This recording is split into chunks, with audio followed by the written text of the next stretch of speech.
We're gabbing. We're gabbing. We're gabbing. We're gabbing. We're gabbing. We're gabbing. Welcome to Gabbing Gabbing with Gracie. and Heather. I have so many drinks today. I have my regular coffee. I am out of cinnamon. Oh. I have a huge bottle of cinnamon in my cart for BJ's when I go to BJ's. Okay. I have just regular coffee, and then I have an Aspire Healthy Energy drink. It's mixed berry. And then I also have a Cutwater Lime Margarita. And I am just having water because I had 3 sangrias and I am feeling it. Trying to think of what happened this week with me, and I think this entire week was me just trying to catch my breath and catch up on things. But I know you had some fun stuff going on this week. We went to Great Wolf Lodge and we had fun. Good. We could have stayed an extra day had we really thought about it, but we didn't. We got there close to check-in time on Monday. We did a little bit of the arcade on Monday, a little bit of the water park, and on Tuesday it was a lot of water park, a little bit of the arcade. It was good. Fitzy wasn't curious about some of the slides, which was fine by us. He just did 2 slides, the wave pool and 2 of the pools, one that's more for the younger kids, I guess his age, and the other was older kids that he was tall enough to stand in, and played basketball because they had basketball hoops. Is the water park inside or outside, or? It's inside. They have a pool outside, and they might have, it looked like they had a ropes course outside, which isn't water related, just regular ropes course. They had an arcade, as I mentioned, and something called Magic Quest, and a couple of other things that we didn't think he would be too into it. I asked him about the Magic Quest, and he said nope, he was not interested in, so less money for us to spend. Nice. Yeah. Well, that's nice that it was inside, because I was worried with all the rain with you guys that it was going to restrict you from a lot of things. I think that's why it's so popular.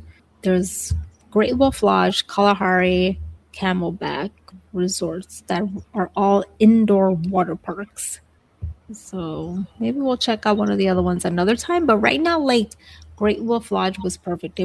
I was surprised at how small it was, but maybe that is best. Well, tonight we are discussing Man on the Inside, aka our cursed television show, because it sure is tragic technology and everything else. I don't know if you noticed, we've been not connected to the internet a couple of times. I don't know if you noticed that. Yeah, I did. You've gone black. The screen has gone black a couple of times. Likewise. So on par with this television show being cursed. And Lila's chiming in. We shall see how tonight goes. Hopefully the recording happens. I think we completely lost one recording, if I remember, last season. But we are discussing New York's chiming in. We are discussing Man on the Inside Season 2, which is on Netflix. This season, we have a return of some of the major characters from last season, but we also have introduction of new characters. And this season is set at Wheeler College.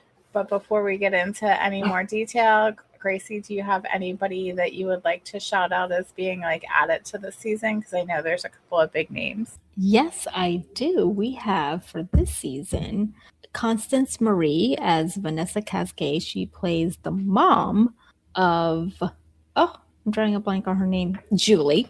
And Vanessa's boyfriend, Apollo Lambrakis, who is played by Jason Mantzoukas. I apologize for any butchering of anyone's name.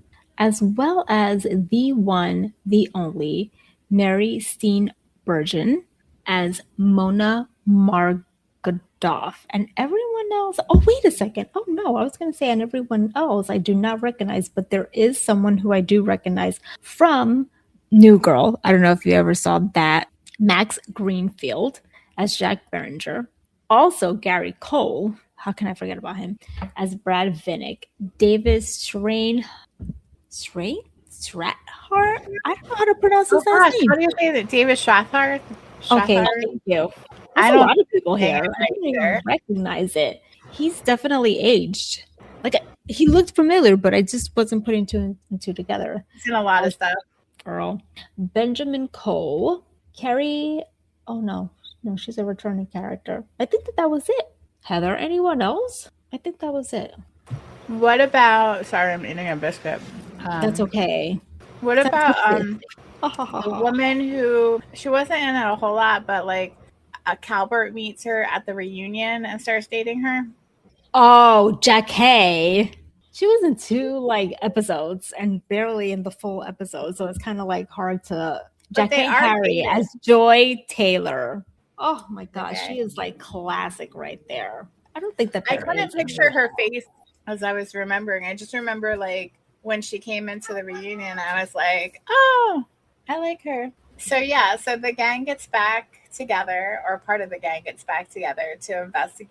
President of Wheeler College, his laptop is stolen, and it's like being held hostage. And that's kind of the general premise of this season. And just looking at, I always like to look at the names of the episodes to see if like they have some kind of like tie-in. And it looks like they did like a just general university timeline tie-in where they have like episode 1 is orientation, episode 2 is major declaration, episode 3 family weekend, episode 4 spirit week, episode 5 Thanksgiving break, episode 6 extracurriculars, 7 is group project, and the final episode 8 is final exam.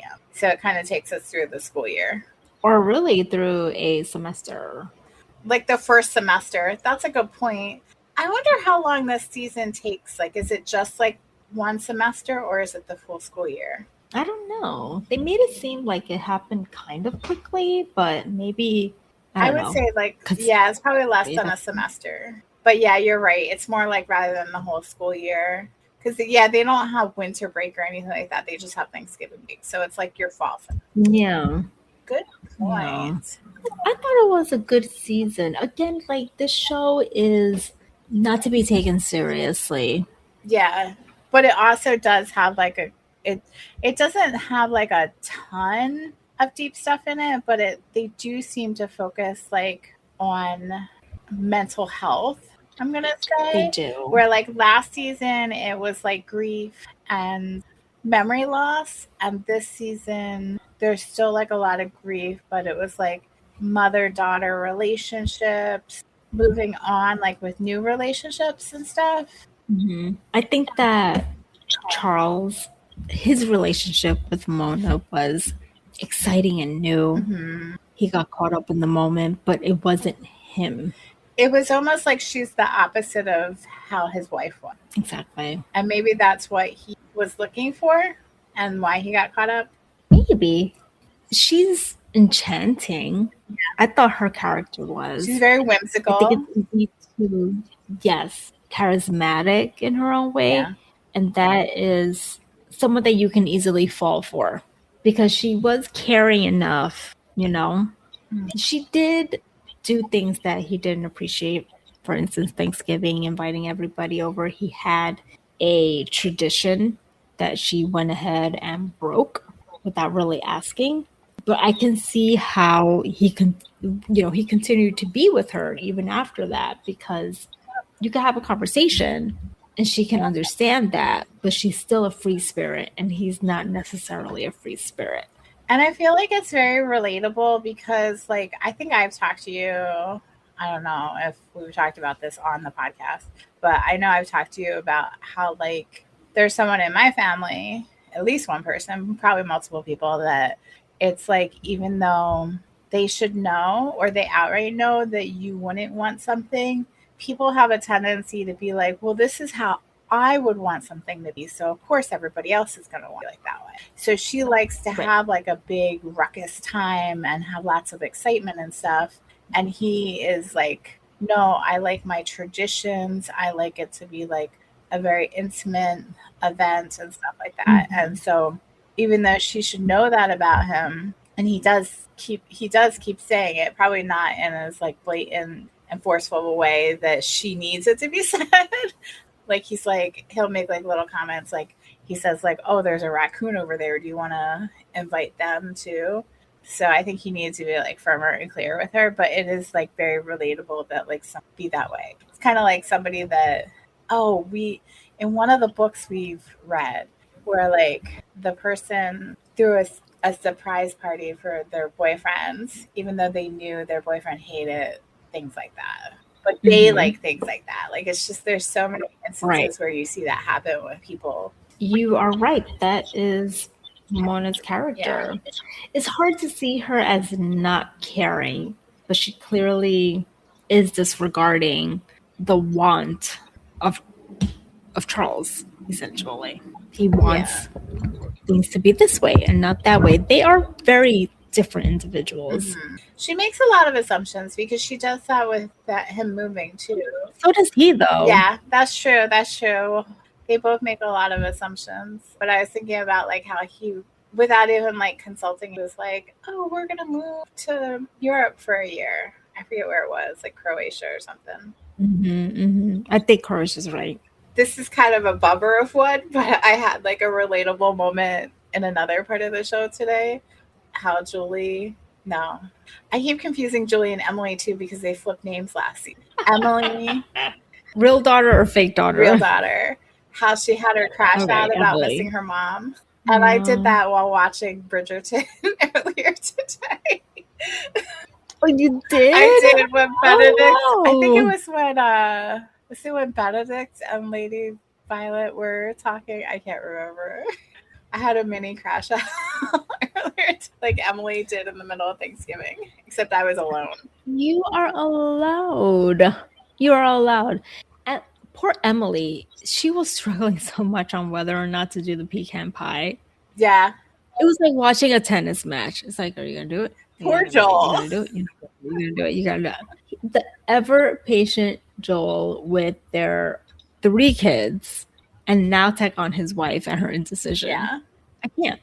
We had a lot of Jace this season, which was cracking me up. Teenage boys are so fun. Those kids are like, is mine going to be like that? Like, he's very much already like catching attitude. And I can't. I understand her. Yeah. It's hard. It's hard. Like, you don't want to. Especially on holidays. Yes. Everything's more raw. He was looking forward to it, it turns out, but it could have gone either way. She should have asked him. She should have been like, hey, I just want to make sure with like Mona being here, it being her first Thanksgiving with like a new person, do you want the pie? But I bet in bringing it up, she thought she was going to bring up old feelings. Yeah. It seems like a lose-lose situation until, of course, he's like, oh, hey, where's the pecan pie? Or pecan pie. However you want to say it, pecan or pecan.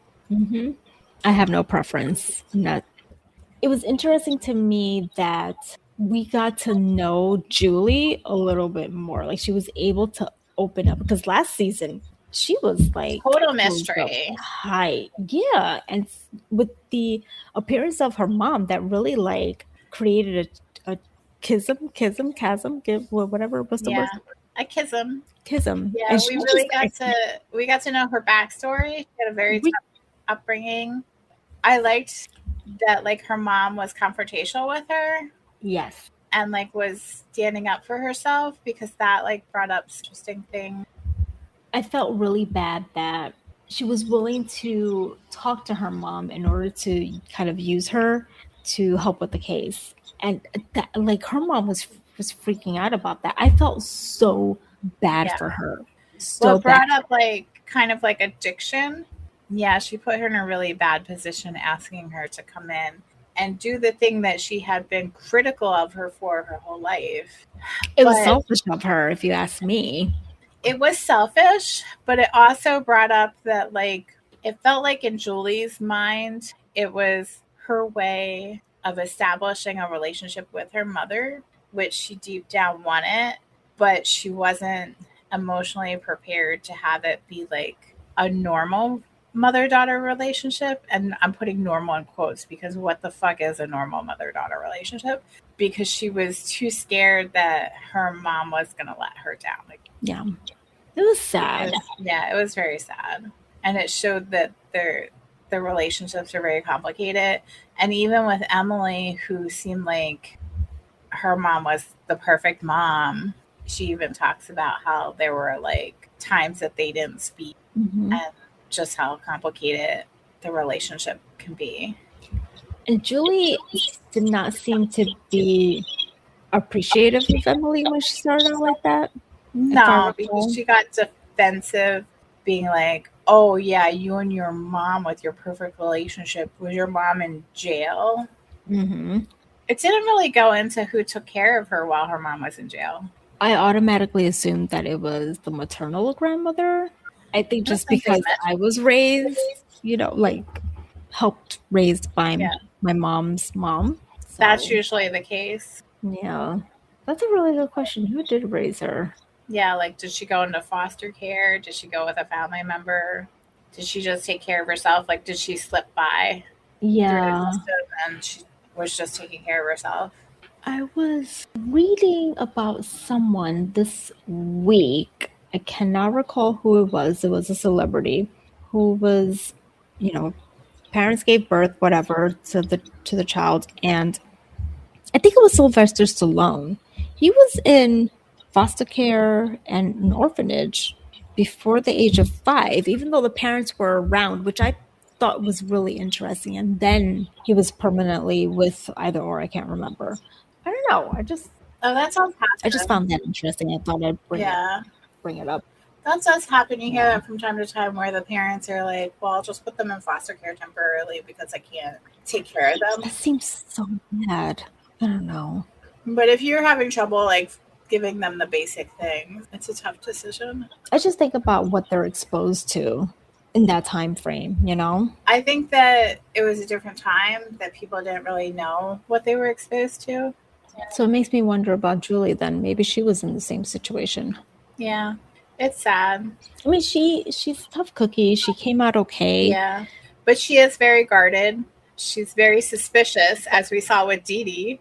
Well, I was going to say. Dee Dee was digging it. Dee Dee was like, I'm going to loosen you up. And Megan's in the background being like, I told you so. I like that we had more Megan.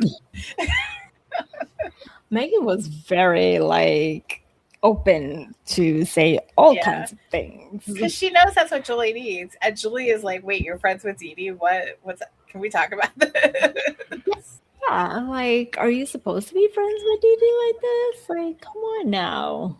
She knows what you need, girl. Yeah. Trust her. Yeah, exactly.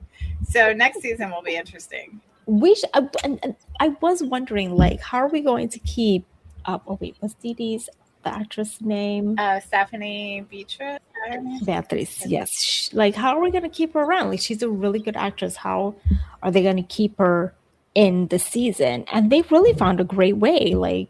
Didn't even think about it, because I didn't know Julie was interested in the same sex. But here we are. Megan did. We didn't know anything about Julie until this. Mm-hmm. You said Megan's it, girl. She totally the keeper of all the information. What I was going to look up is if it is renewed for season 3. Hopefully. It has been officially renewed for its 3rd season. Yeah. I'm happy about that. And I was worried, it is a private investigator show, so it can go anywhere. But for someone who's accustomed to consistency, I thought about all the characters from season 1, and they were able to bring them in for the little... Yeah, pretty much all of them. Guest starring roles. Yeah. Even if it was where they had the book club, or he's hanging out with Calbert and what's his face comes in with asking about his hairpiece. I wrote down, where is it? Oh, not to change the subject, but I wrote down, these teens are wilding out and giving me life. Larkin just appearing out of nowhere is crazy. What the fuck? Jace is so chaotic. What's a Larkin? She was that little blonde, his little girlfriend that he never met in real life, that he invited to Thanksgiving. and he told her she could sing a song.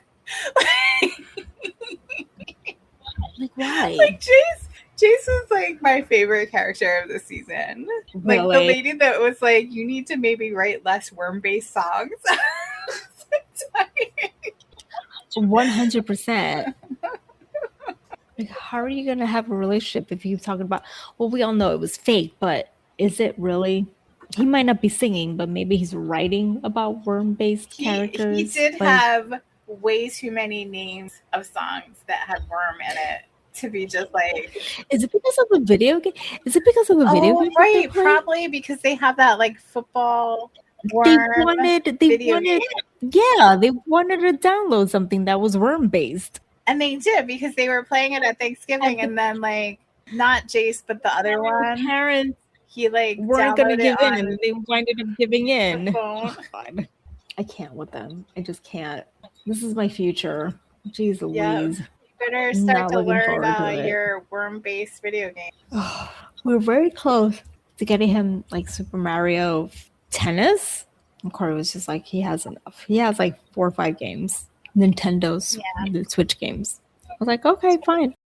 For this kid's quote unquote girlfriend he's never met in person to show up at the family's Thanksgiving dinner is crazy. And not like introduce her. She just was there. She just like walked in. And she had like a cast or something on her foot, and that was never addressed. I didn't even know to say it. I thought it was gonna come up. Did they like meet on like Snapchat? Yes, because that still exists. Emily, oh yeah, I just had a conversation with my nephew about this. Emily was like, "You never met this person in real life," and he's like, "Snapchat is real life." But no, Snapchat is totally a thing. My nephew uses it all the time. I'm gonna tell Jace that it's inappropriate to invite some random girl to Thanksgiving at Grandpa's. So not even to your own house. You're inviting that person. Some people do not have the manners. That's that. Let me ask you this. Were you surprised at all when you found out that it was the Prevost that was the one that stole the laptop? I wasn't surprised that it winded up being a faculty affair. Yes. It was kind of like the Agatha Christie. On the train. Is that the one? Oh, I don't know. But I was Murder on the Orient Express. Murder on the Orient Express. I haven't read that book, so you kind of gave something away, Heather. How you didn't dare watch the movie? No, I've not seen the movie. It's right up. I'm sorry that I spoiled a book that's been out for like probably close to 100 years. There's no reason. There's no reason for you to spoil it. It is on me. No, I'm making fun of you. Okay, so I actually you know the end of the Sixth Sense, Gracie. Should I spoil that for you? I see dead people. Sorry, spoiler to Agatha Christie. But you should watch the movie. It's a good movie. I'm sure it is. I don't mind mysteries like that because they don't seem to like stress me out. Yeah, but yes, I guess I hadn't thought too much about who actually stole the laptop. I was more like focused on everything else happening in this season. The billionaire guy. What is his name? What is Cole's character's name? Did I not write it down? Cole. The billionaire guy. Gary Cole. Brad Finnick. Brad. That was the name I was looking for. They kind of like poked fun at the longevity craze that's going on with rich people right now. I have heard about that. So I thought that was funny. It's always something, Heather. People will be wanting to live forever so they can spend all their money. To do what? I know, exactly.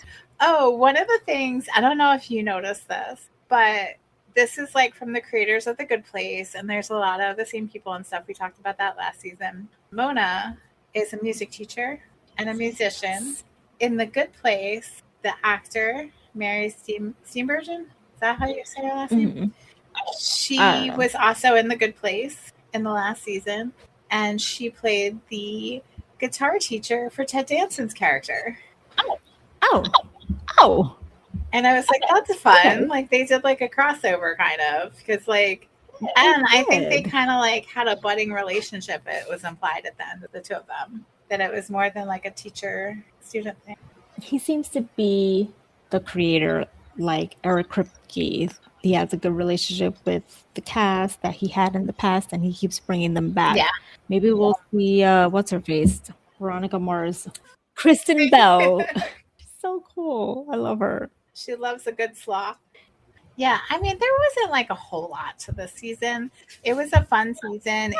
It was like very lighthearted, but it also brought up like a lot of things, like we were saying, the mother-daughter relationships, like the forming new relationships after like losing somebody, and like getting older in general with Calbert and his hip. We didn't talk about it yet, but the one assistant, like the student assistant, and how like she had to work so many different jobs and get grants and stuff like that to be able to afford to go to school. And that was me. I had 4 part-time jobs while going to school. I don't think I learned anything. I think that I was too tired. I don't blame you. You're trying to get yourself a degree and pay for it in the interim.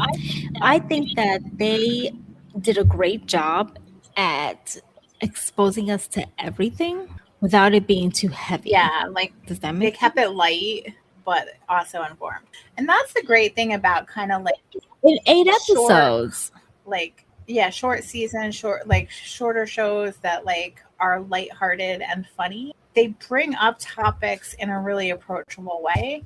They're not like in your face where like you don't necessarily like think that you're learning a lesson, but you are. Mm-hmm. Exactly. It's not too in your face. It's not too preachy, I should say. Yeah, because it is in your that's face. a good way to put it. It's not too preachy. I heard Dee Dee and Julie are like talk about enemies to lovers, because last season they were not feeling each other. They were not.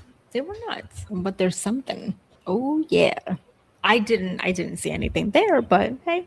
I do want to give a shout out to Joel, because as much as he was like losing his mind over the pecan, the second that Charles asked about the pecan and she's like, find me a pecan, he had already been on his phone and he's like, I'm on it.